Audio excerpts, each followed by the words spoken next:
The Epic of Gilgamesh is not just an ancient story.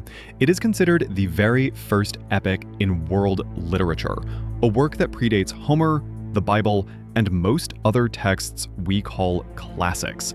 Composed over 4,000 years ago in Mesopotamia, it reflects the deepest human questions: the desire for friendship, the fear of death, the longing for immortality, and the acceptance of human limits.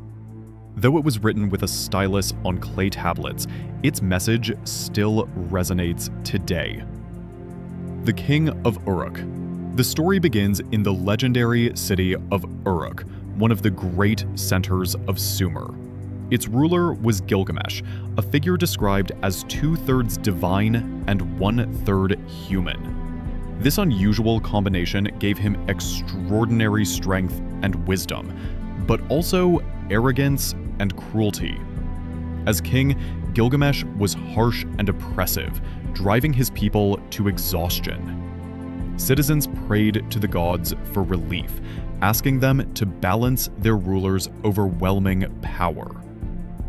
In answer to this prayer, the gods created Enkidu. Unlike Gilgamesh, who lived within the city walls, Enkidu was born into the wilderness. He was a wild man, hairy, strong, running with gazelles, drinking from rivers alongside animals. He represented the raw, untamed side of nature. His existence was meant to challenge Gilgamesh and keep his arrogance in check. But to face the king, Enkidu first had to be introduced to civilization. Enkidu's transformation. This transformation happened through Shamhatu, a temple priestess who met Enkidu at the riverside.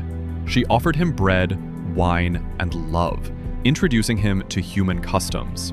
After this encounter, Enkidu could no longer live among the animals who fled from him. He became part of human society, clothed, eating cooked food, and learning to speak with wisdom. Yet he retained the strength and energy of his wild origins. The first meeting between Gilgamesh and Enkidu was not friendly. When Enkidu heard of Gilgamesh's tyranny, he confronted him. The two men wrestled fiercely in the streets of Uruk, while the citizens watched in awe. Neither could defeat the other. At last, they recognized their equality and embraced in respect. This rivalry turned into the deepest friendship, one that would transform both of their lives. Adventures of Gilgamesh and Enkidu. Together, they sought adventures worthy of their strength. Their most famous quest was the journey to the cedar forest, guarded by the monstrous figure Humbaba. Despite the terror Humbaba inspired, Gilgamesh and Enkidu confronted him. With courage and divine aid, they managed to subdue and defeat the guardian of the forest. Their triumph brought them glory, but also angered the gods. Later, the goddess Ishtar herself proposed marriage to Gilgamesh, but the king insulted her, recalling how she had destroyed her previous lovers. Furious, Ishtar demanded revenge and sent the Bull of Heaven to devastate Uruk. The beast trampled the land, bringing famine and terror. Yet once again, Gilgamesh and Enkidu fought side by side, and they succeeded in killing the bull. The city rejoiced, but this act of defiance against the divine order could not go unpunished. The death of Enkidu.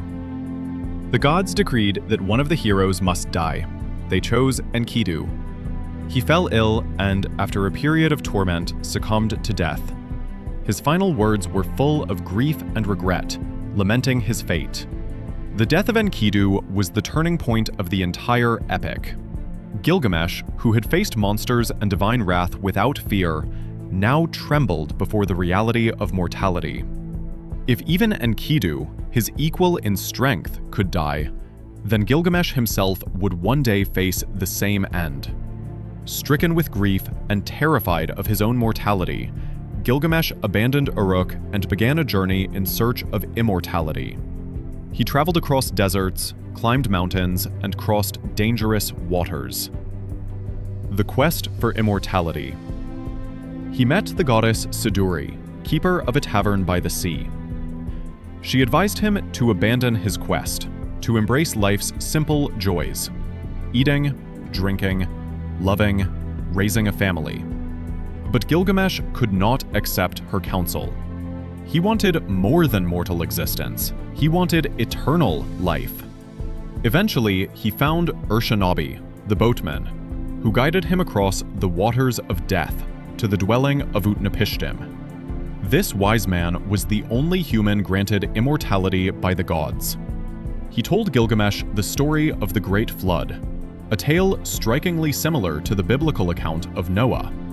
Utnapishtim had built an enormous boat, saved his family and animals, and survived a divine storm that destroyed the world.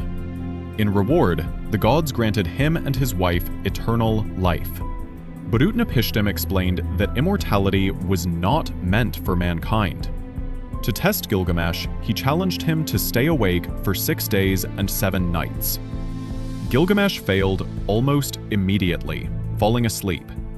Still, Utnapishtim revealed the existence of a magical plant that could restore youth. Gilgamesh retrieved it from the depths of the sea and rejoiced, dreaming of bringing it to his people. But as he rested on the shore, a serpent stole the plant and vanished. The message was clear. Even the hope of eternal youth was fleeting. Gilgamesh returned to Uruk, empty-handed yet wiser. He realized that immortality does not lie in living forever, but in the achievements and legacy one leaves behind. The walls of Uruk, the temples, the stories, these would outlast him. This recognition transformed him from a tyrant into a true king. Themes and symbols. The themes of the Epic of Gilgamesh are universal and timeless. First is the inevitability of death. No matter how strong or mighty, all humans share the same fate.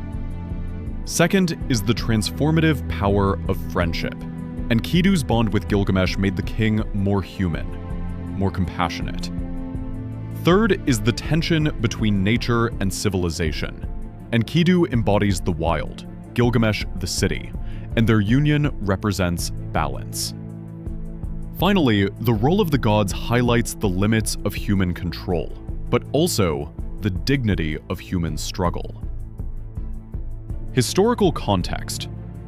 Historically, the epic did not appear as one single story at once. It evolved from early Sumerian poems written around 2100 BCE, each focusing on separate adventures of Gilgamesh. Later, during the Babylonian period, these poems were woven into a larger narrative. The version we know today, called the Standard Babylonian Edition, was arranged by the scholar Sinleki Unini in the 12th century BCE. The most complete copies were discovered in the 19th century in the library of King Ashurbanipal in Nineveh, written on clay tablets in cuneiform. The rediscovery of the Epic of Gilgamesh astonished the modern world. For the first time, scholars realized that stories of floods, divine punishment, and heroic quests were already part of human culture long before the Bible. It showed that our search for meaning and immortality has been with us since the dawn of civilization. Influence and legacy. The influence of this epic can be seen across cultures. Its flood narrative parallels the story of Noah. Its hero's quest echoes through Greek myths of Heracles and Odysseus. Even modern literature, from epics to fantasy novels, carries traces of Gilgamesh's struggle. It is the archetype of the hero's journey, the timeless story of confronting death and finding meaning in life. The legacy of Gilgamesh endures not because he achieved immortality, but because his story was written down. Words inscribed on clay outlived empires, kings, and centuries. They carried human fears and hopes into the modern age. Today, those clay tablets are preserved in museums, studied by scholars, and shared in translations worldwide. Conclusion. What lesson does the Epic of Gilgamesh leave us? That death cannot be avoided, but life can be meaningful. That true greatness lies not in endless existence, but in justice, compassion, and deeds that benefit others. That friendship and love give our lives value, and that through memory, art, and storytelling, humans achieve a kind of immortality after all. So when we read about Gilgamesh standing on the walls of Uruk, gazing at the city he built, we see more than an ancient king. We see a reflection of ourselves, still struggling with the same questions after 4,000 years. How do we live knowing that life is short? What do we leave behind? And how do we transform fear into wisdom? The Epic of Gilgamesh is not simply a relic of the past. It is a mirror of humanity. It tells us that though we cannot live forever, our actions, our friendships, and our stories carry us beyond time. That is why this epic, carved into clay under the blazing sun of Mesopotamia, still speaks to us today.